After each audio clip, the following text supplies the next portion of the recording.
الحمد للہ وکفى والصلاة والسلام على عباده الذین اصطفى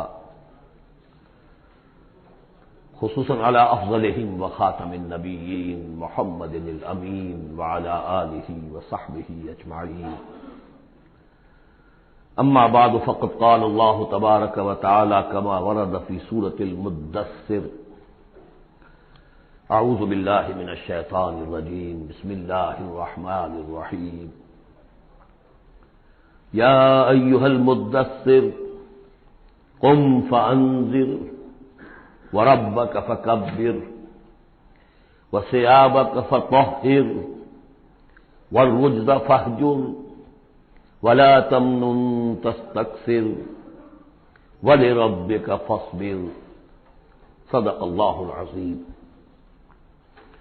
رب اشرح لي صدري ويسر لي امري واحلل عقدة من لساني يفقهوا قولي اللهم ربنا الهمنا رشدنا واعذنا من شرور انفسنا اللهم ارنا الحق حقا وارزقنا اتباعه وارنا الباطل باطلا وارزقنا اجتنابه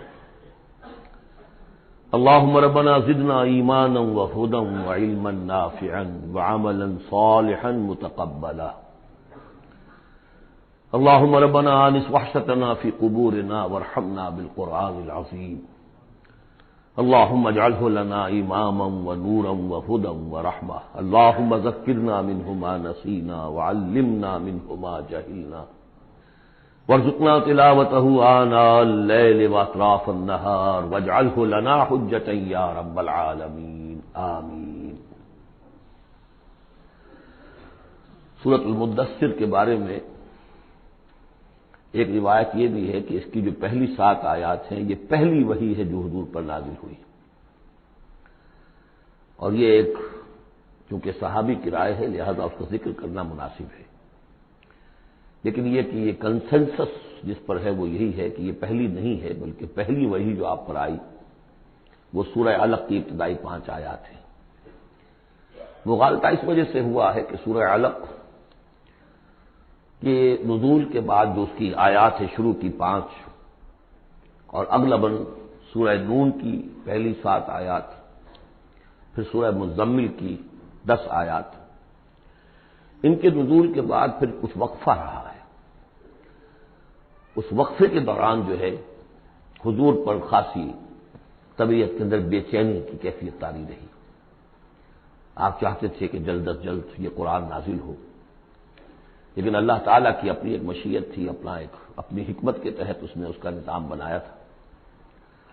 اسی دوران میں اللہ تعالیٰ نے حضرت اسرافیل کو حضور کی تعلیم پر معمور کر دیا تھا، یعنی تعلیم جو ہے حضور کی وہ دنیاوی طریقے سے نہیں ہوئی کہ کسی کے سامنے زانو تلمس طے کیا ہو، الف باتا سیکھا ہو اور پھر اس کے بعد کتابیں پڑھی ہو، نہیں، اس اعتبار سے آپ امی محض تھے، دی ان لیٹرڈ ون۔ ہم یہ نہیں کہیں گے کہ آپ معاذ اللہ ثم معاذ اللہ جاہل تھے، نہیں، لیکن یہ کہ آپ نے اس طریقے سے تعلیم حاصل نہیں کی تھی جیسے کہ دنیا میں ہوتی ہے،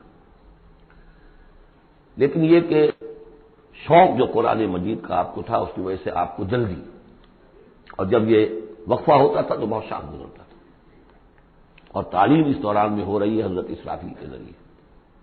پھر وہ واقعہ پیش آیا جو پہلے بھی میں آپ کو بتا چکا ہوں کہ حضور فرماتے ہیں کہ اپنی اسی شش و پن میں جبکہ مجھ پر صدمے کی کیفیت تھی، میں ایک روز غار حرا سے نیچے اتر رہا تھا کہ آواز آئی یا محمد۔ میں نے ادھر ادھر دیکھا، دائیں بائیں پیچھے، سامنے کوئی نظر نہیں آیا، تو کچھ خوف کا طاری ہوا طبیعت پر، بربرائے تب بسے۔ تھوڑی دیر چند قدم آگے گیا، پھر یا محمد، پھر وہی کیفیت تھی میرے ساتھ، اب زیادہ تشویش لاحق ہو گئی، کوئی نظر نہیں آ رہا، پکار رہا ہے۔ تیسری مرتبہ یا محمد کہا تو اچانک آپ کی نگاہ اٹھی تو حضرت جبرائیل وہی فرشتہ کہ جو غار حرا میں آیا تھا اس کو آپ نے دیکھا کہ وہ پورے افق پر اس طریقے سے ہے کہ پورا افق اس سے بھر گیا ہے، اصل ملک کی صورت میں دیکھا۔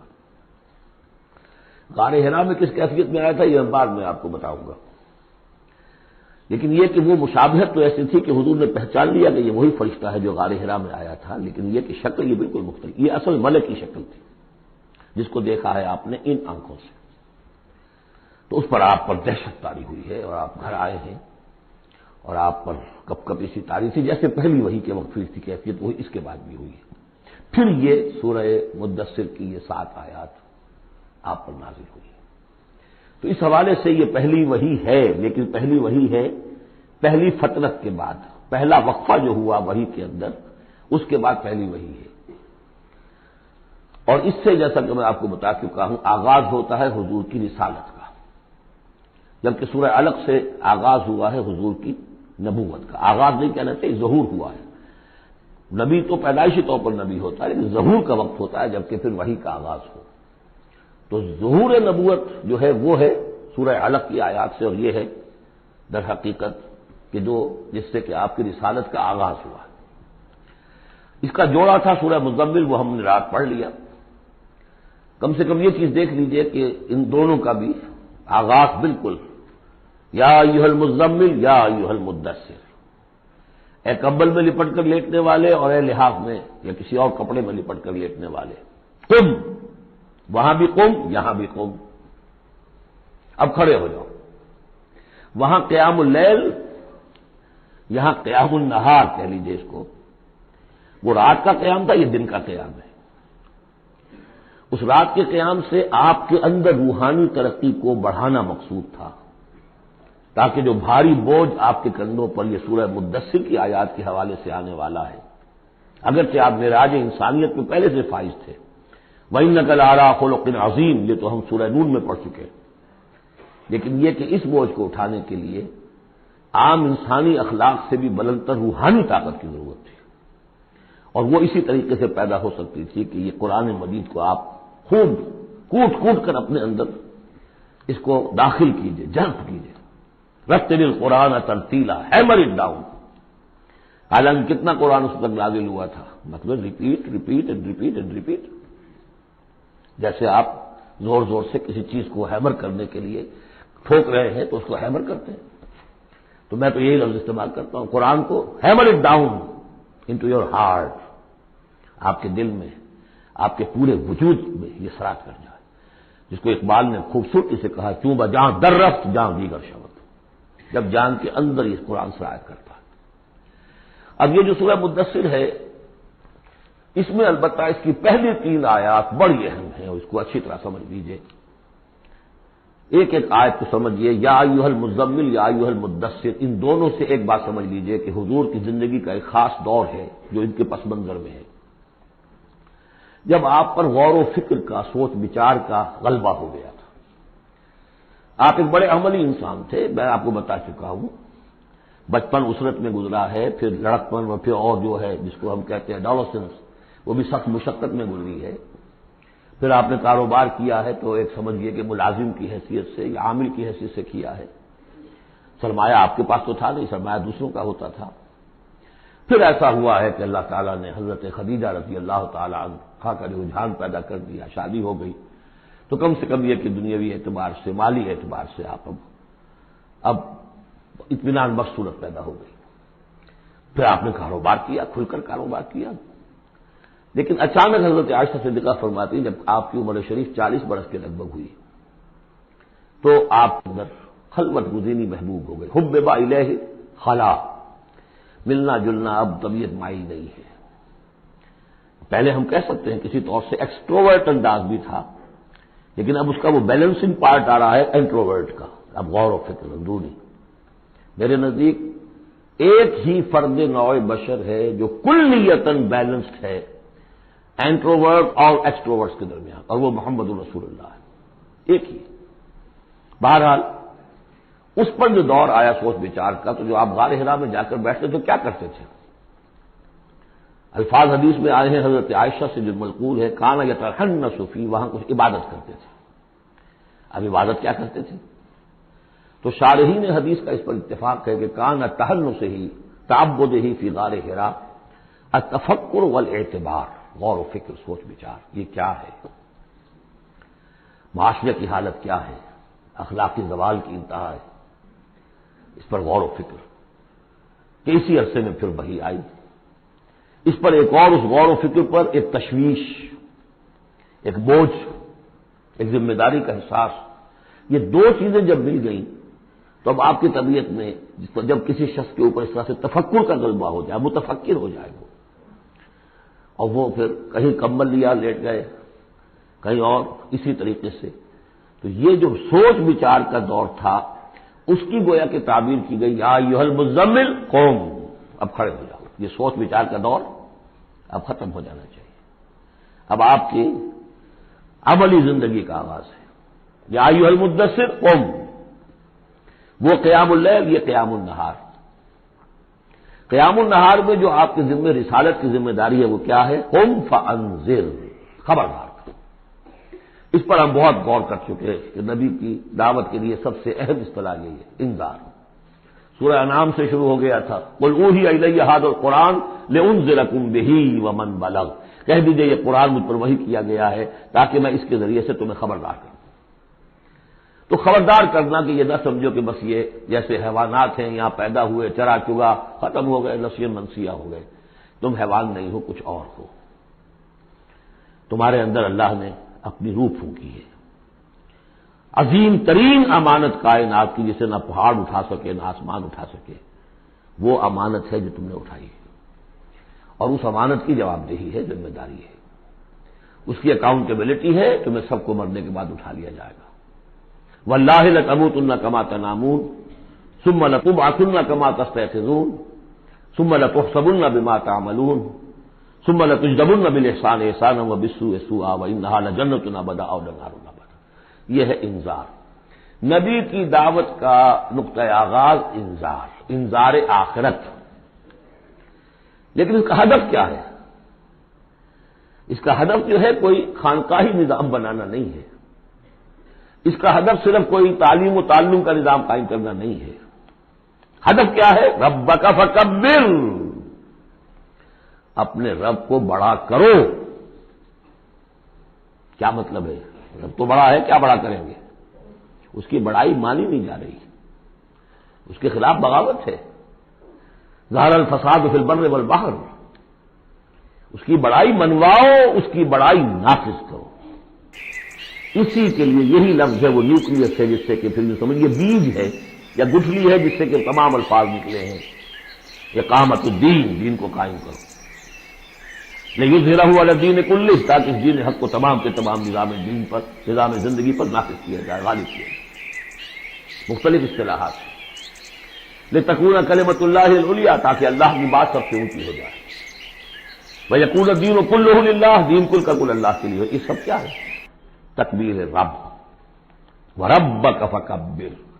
تو یہ تین آیتیں اس اعتبار سے کہ حضور کا ایک خاص دور، تدبر، تفکر، پھر فکر مندی، یہ بھی بتا دیا تھا ورقہ ابن نوفل نے۔ اب دیکھیے انہیں صحابی نہیں سمجھا جاتا، کیوں؟ کہ ان کا انتقال فوراً ہو گیا تھا، اس کے بعد جب رسالت کا حکم آیا ہے اس وقت وہ موجود نہیں تھے۔ تصدیق کی ہے انہوں نے، نبوت کی تصدیق کی ہے، ان کا یہ وہی ناموس ہے۔ جب حضرت خدیجہ لے کر گئی حضرت ورقہ کے پاس کہ امزاد میرے چچا کے بیٹے ذرا دیکھیے یہ آپ کے بھائی کو کیا ہوا ہے، کیا تجربہ انہیں پیش آیا ہے، کیا تم نے دیکھا؟ آپ نے بیان کیا کہ ہاں یہ وہی ناموس ہے جو موسیٰ پر اور عیسیٰ پر نازل ہوا تھا، اور کاش کہ میں اس وقت تک زندہ رہوں جب تمہاری قوم تمہیں اس شہر سے نکال دے گی۔ تو اتنے پریشان ہوئے حضور، حیران ہوئے، اب مخرجیہم، کیا وہ مجھے یہاں سے نکال دیں گے؟ تو کوئی نہیں، وہ تو مجھ سے بڑی محبت کرتے ہیں، میرے قدموں تلے اپنی نگاہیں بچھاتے ہیں، ہر جگہ مجھے خوش آمدید کہا جاتا ہے، کیسے ممکن مجھے نکال دیں گے؟ کہا کہ نہیں، یہ پیغام جس کے ذمے بھی آیا ہے اس پیغام کا پہنچانا، اس کی قوم اس کی دشمن ہو جاتی ہے۔ تو اب یہ تشویش ہے نا حضور کو۔ یہ دور ہے در حقیقت، یا ایھا المزمل قم، یا ایھا المدثر قم۔ اب یہ جوڑے ہونے کا کانسیپٹ بھی سامنے ہو گیا، وہ قم اللیل ہے اور یہ قم فی النہار ہے۔ یہاں دعوت اور رسالت کا معاملہ ہے، کیونکہ ان آیات کے نزول سے قبل ابھی آپ کو اپنی دعوت کی تبلیغ کا حکم ملا ہی نہیں تھا، تو چونکہ ورقہ ابن نوفل کا انتقال ہو گیا، ان کا شمار جو ہے صحابہ میں نہیں ہوتا۔ اب اس کے بعد مزید جو آیات ہیں، وَثِيَابَكَ فَطَهِّرْ، اپنے کپڑوں کو پاک کر رکھنے کا اہتمام کیجیے، اب ان کی بہت صوفیانہ طرز پہ بھی تعبیر کی گئی ہے، سیاب سے مطلب جو ہے وہ کپڑے نہیں ہے صرف، بلکہ دل بھی ہے۔ ورجز فاجر، ہر قسم کی گندگی سے، گندگی ظاہری ہو اور یا باطنی ہو، باطنی گندگی ہے کہ اللہ کے سوا کسی اور سے لو لگی ہوئی ہو، اس شرک کو اندر سے کاٹیے، اور کوئی نجاست ہے تو اس کو باہر سے صاف کیجیے۔ ولا تمنن تستکثر، اور دیکھیے ایسا نہ کیجیے کہ کسی پریشان دھرے کہ آپ کو جواب میں اس سے بھلا خیر کوئی ملے۔ آدمی کرتا ہے میں دے رہا ہوں یہ ملے گا واپس، یہ بھی کبھی دے گا، آپ اس کو زیادہ چاہنے کی توقع بھی نہ دیجیے۔ یہ تو عام ترجمہ کیا گیا ہے، لیکن مجھے پسند ہے جو مولانا اصلاحی صاحب نے ترجمہ کیا ہے، ولا تمنن، منن کے معنی توڑنے کے بھی ہوتے ہیں، کاٹ دینا۔ ولا تمنن، دیکھو اپنی اس جد و جہد کو، اپنی اس جو بھی آپ کے ذمہ فرض منصبی عائد کیا گیا ہے اس کے ذمن میں اپنی کوشش کو منقطع نہ کر دینا، جو بھی حالات ہوں جاری رکھنا۔ تستکثر، بہت بڑے نتیجے نکلیں گے انشاءاللہ، کثرت کے ساتھ آپ کو وقت تو لگے گا، لیکن یہ کہ پھر آپ کا جو ہے بول بالا ہوگا۔ وَلِرَبِّكَ فَاصْبِرْ، اور اپنے رب کے لیے صبر کیجیے۔ اور یہ میں عرض کر چکا ہوں، صبر کے ساتھ لام آ جائے تو انتظار کیجیے، اپنے رب کے حکم کا انتظار کیا کیجیے، جو بھی حکم آئے اس پر عمل کیجیے۔ یہ 7 آیات ہیں۔ تو یوں سمجھیے کہ اس سورت کا ایک خاص جو ہے مناسبت قائم ہوتی ہے سورہ علق سے۔ اس سورت کے بھی 3 حصے ہیں، کل ہم دیکھیں گے انشاءاللہ، اس سورت کے بھی 3 حصے ہیں۔ پہلے حصے میں تو حضور سے یہ خطاب آ گیا، مکمل ہو گیا 7 آیات میں۔ اب اس کے بعد 3 آیات میں قیامت کا نقشہ کھینچا گیا۔ فَإِذَا نُقِرَ فِي النَّاقُورِ، جب سور میں پھونکا جائے گا، فَذَلِكَ يَوْمَئِذٍ يَوْمٌ عَسِيرٌ، تو وہ دن بہت سخت دن ہوگا۔ عَلَى الْكَافِرِينَ غَيْرُ يَسِيرٌ، کافروں پر وہ ہلکا نہیں ہوگا۔ یہ وہی دن ہے جس کے بارے میں سورہ مزمل میں ہم پڑھ چکے ہیں، یومن یجعل الولدان شیبا السماء منفطر بہ، پھٹ پڑنے کو ہے آسمان اس کے ساتھ، اور وہ دن ایسا ہے کہ جو بچوں کو بوڑھا کر دے گا۔ اور تیسرا حصہ وہی ذرنی، جیسا کہ سورہ مزمل میں بھی ہم دیکھ چکے، سورہ نور میں بھی دیکھ چکے، وَذَرْنِي وَمَنْ خَلَقْتُ وَحِيدًا، چھوڑیے مجھ کو اور اس کو جس کو میں نے بنایا ہے اکلوتا، اکیلا۔ اس کے بارے میں اجماع ہے کہ یہ آیات جو ہیں ولید بن مغیرہ کے لیے نازل ہوئی، بڑی جائیدادیں تھیں اس کی دونوں شہروں میں، قریتین عظیم جو ایک مکہ اور ایک طائف ٹوین سٹیز تھی، اور اس کی جائیداد، اس کے باغات، پیسے بہت، اللہ نے اولاد بہت دی تھی، خود یہ اکلوتا تھا اپنے ماں باپ کا، وحیدہ بنایا میں نے اسے، اکیلا تھا وہ، وجعلت لہ مالا ممدودا، اور اسے میں نے بہت سا مال دے دیا جو پھیلا ہوا مال ہے، شہروں کے اندر جائیداد ہے بکھری ہوئی ہے، وہ بنینا شہودا، اور بیٹے میں نے دیے اسے جو اس کے نگاہوں کے سامنے رہتے ہیں۔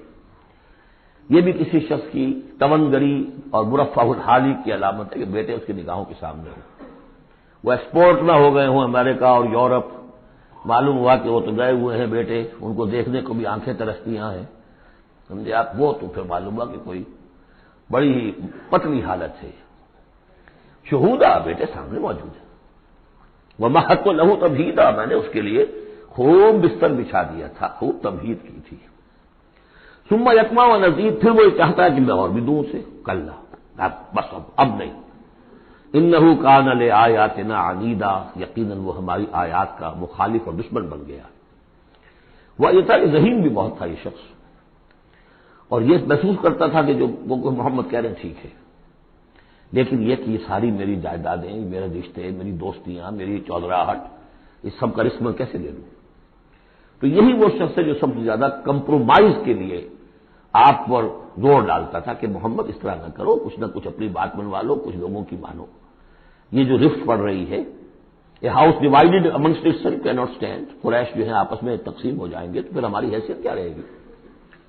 بہت مدبر انسان تھا، ایسا نہیں تھا کہ، تو یہ اس کی ساری ذہانت اور فطانت جو ہے، جس کو آپ ورلڈلی وائز کہتے ہیں، وہ بہت ذہین تھا اس اعتبار سے، اس دنیا کے حوالے سے، اور وہی شخص تھا۔ تو اس کا معاملہ یہ ہوا کہ ایک مرتبہ یہ کہیں گفتگو ہو رہی تھی بیٹھ کر چوپال میں کہ کیا کہیں ہم میں سے کوئی کہتا ہے یہ جادوگر ہے، کوئی کہتا ہے یہ شاعر ہے، باہر سے لوگ آتے ہیں، وہ جب سنتے ہیں مختلف قول تو وہ پریشان ہو جاتے ہیں، وہ سمجھتے ہیں کہ یہ خود پریشان ہے، جب یہ مختلف الخیال ہیں تو چلو میں خود جا کے اس شخص سے مل کر دیکھوں وہ کیا ہے۔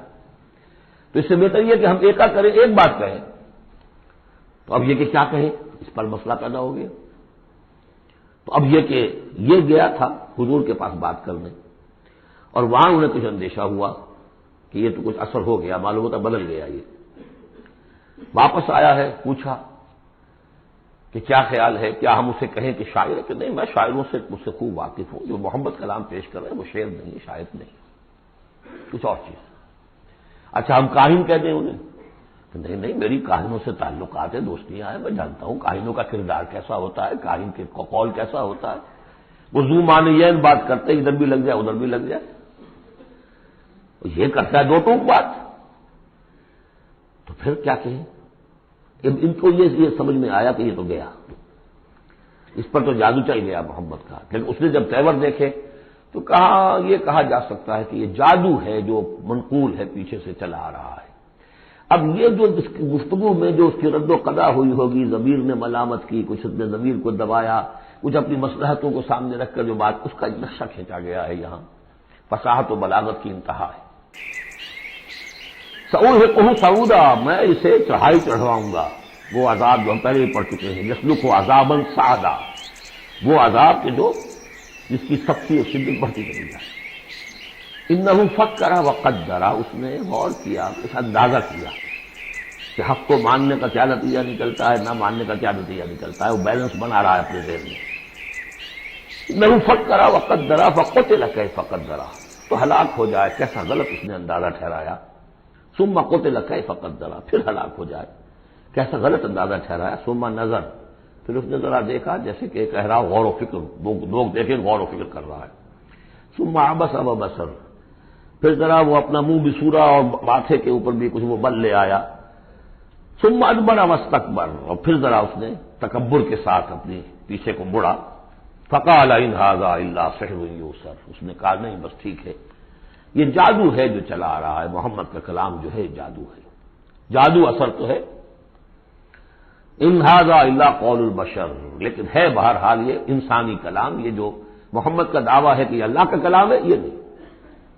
سأصلیہ ہے سقر، اب اس پر جو اللہ کا غضب بھڑک رہا ہے، ان قریب میں اس کو ڈالوں گا آگ میں، وما ادراک ما سقر، اور تمہیں کیا معلوم کہ وہ سقر کیا ہے، لا تبقی ولا تذر، نہ باقی رہنے دے گی نہ چھوڑے گی، موت بھی نہیں آئے گی، لواحۃ للبشر، انسان کی کھال کو جھلس ڈالے گی، علیہا 19، اور اس پر 19 ہیں داروغہ سرہنگ، 19۔ یہاں تک تو یہ یوں سمجھیے کہ اسی آہنگ میں بات چلی آ رہی ہے، وہی چھوٹی چھوٹی آیتیں، وہی انداز، وہی فلو، آگے بڑی طویل آیت آ گئی ہے، یہ بالکل سورہ مزمل کی طرح ہے، وہاں جو طویل پھر آیت آئی ہے جس پر کہ ایک پورا رکوع مشتمل ہے، وہ بعد میں نازل ہوئی ہے، تو یہ آیت بھی بعد میں نازل ہوئی ہے۔ لوگوں نے کہا بھائی 19 کیا کچھ تماشا بتا لیا لوگوں نے، اچھا بھائی 19 یہ فرشتے صرف وہاں، تو کوئی ڈر کی بات نہیں ہے، کسی نے کہا 10 کو تو میں نبٹ لوں گا، باقی کا تم بندوبست کر لینا، 19 ہی ہے نا، تو ایسی کون سی بڑی تعداد ہے؟ تو یہ جو استہزاء کا موضوع بنا ہے، اس پر یہ آیت اتری، وما جعلنا اصحاب النار الا ملائکہ، اور یہ جہنم کے جو داروغہ ہیں ہم نے وہ فرشتوں کو بنایا ہے، وہ انسان نہیں ہے کہ تم یہ ایک ایک آدمی 10 کو سنبھال لے گا۔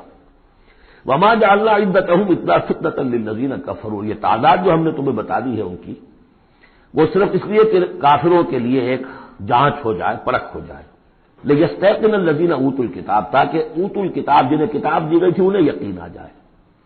تو یہ روایت ترمذی ہے، ترمذی شریف میں روایت موجود ہے کہ یہ در حقیقت 19 کا عدد تورات میں موجود تھا، لہذا اہل کتاب کے لیے تو گویا کہ ان کے لیے ایک وہ یقین کرنے کی بنیاد بن گئی۔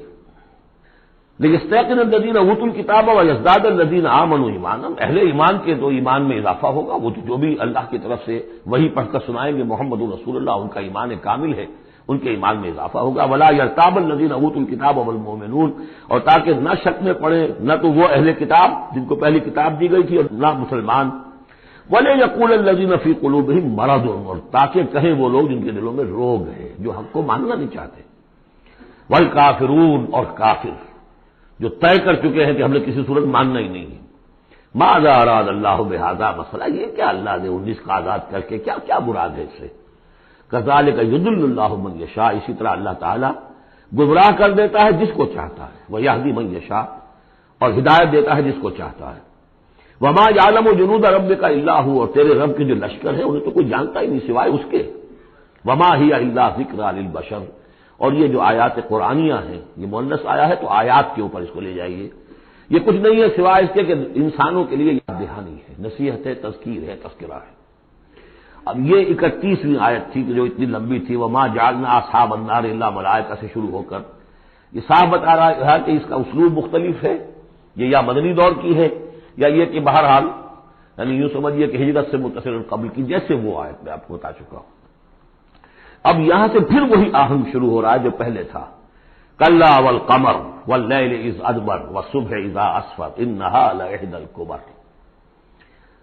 کیوں نہیں، قسم ہے چاند کی اور قسم ہے رات کی جبکہ وہ پیٹھ موڑے، پیٹھ پھیرے جانے لگے. والصبح اذا اسفر، اور قسم ہے صبح کی جبکہ وہ روشن ہو جاتی ہے، روشن کر دیتی ہے.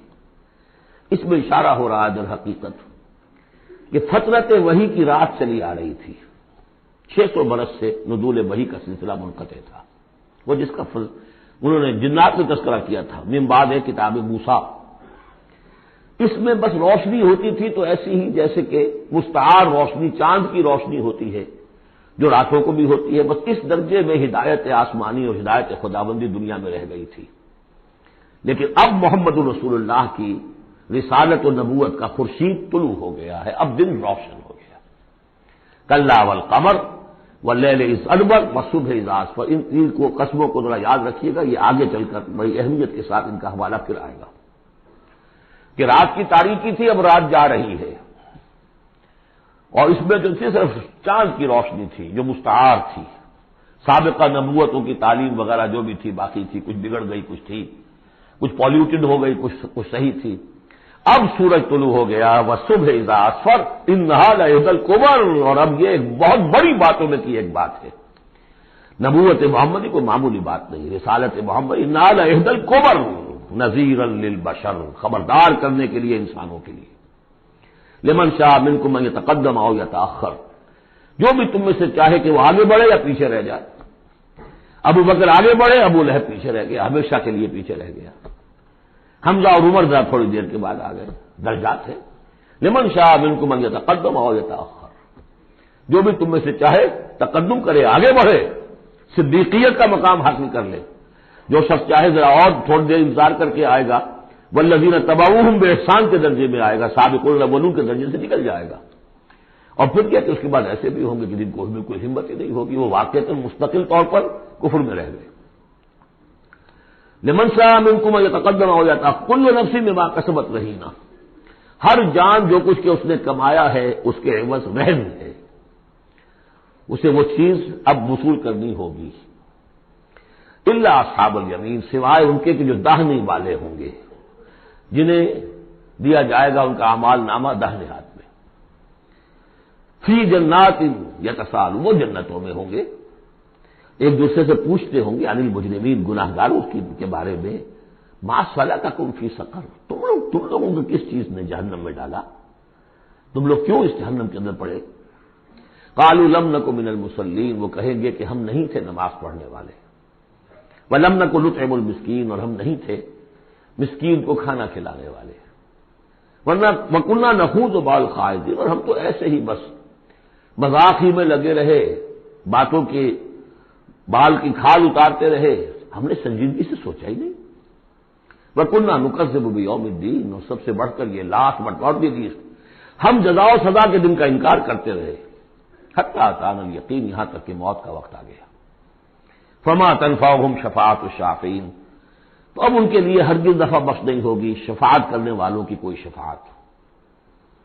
فما لهم عن التذکرۃ معرضین، تو کیا ہو گیا ان کو یہ تذکرہ، یہ ذکر، یہ قرآن جو محمد پیش کر رہے ہیں صلی اللہ علیہ وسلم، اسے اعراض کیوں کر رہے ہیں.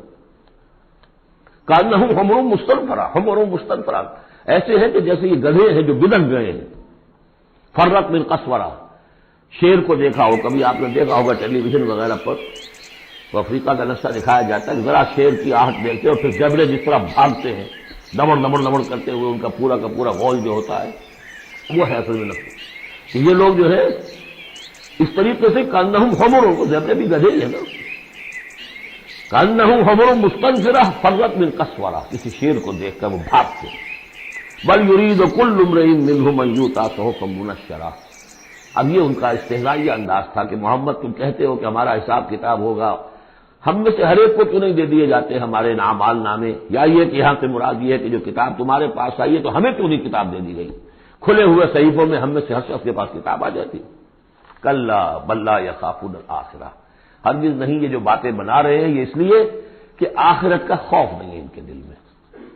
جب آخرت کا خوف نہ رہے تو جو باتیں چاہو بناؤ، جیسے وہ کہتے ہیں کہ بے حیا بات تو ہر کے خواہی کن، ایک دفعہ حیا کا پردہ اٹھا دو پھر جو چاہو کرو۔